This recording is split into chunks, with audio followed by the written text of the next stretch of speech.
Locher-sur-Indrois, 552 habitants est vent debout contre le maire. Les Lochiens et Lochiennes veulent voir l'unique bar de leur commune maintenu.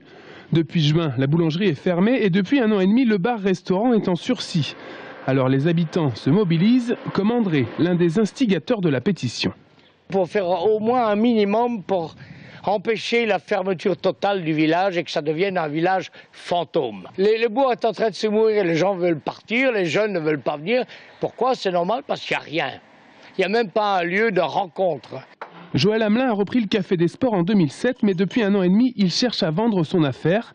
Il a lui aussi signé la pétition pour que le petit commerce ne baisse pas définitivement pavillon et attend de la municipalité une réponse surtout du maire et puis des élus pour éviter que tout meure ici, disons, à Locher, parce que moi, si rien n'est fait, l'année prochaine, ça sera fermé ici.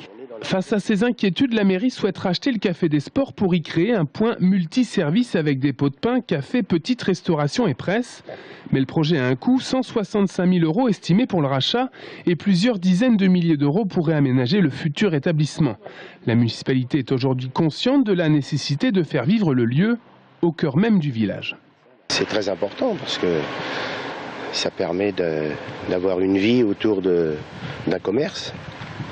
Surtout que le jeudi, on a un marché, donc s'il n'y a plus de commerce dans le bourg, ça va être difficile pour que le marché puisse se développer ou être pérennisé. Il faut être solidaires les uns des autres, dans le calme, et essayer de les maintenir. Mais ça, c'est de la solidarité de tous et de toutes que tiendront ces commerces.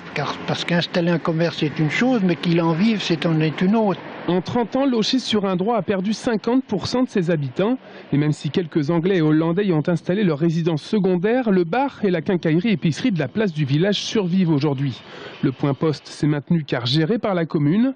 La municipalité est bien décidée à avancer sur le projet, mais attend l'estimation des domaines sur le prix de rachat du café. Les signataires de la pétition, eux, s'impatientent et espèrent bien voir une issue favorable à leurs attentes et inquiétudes.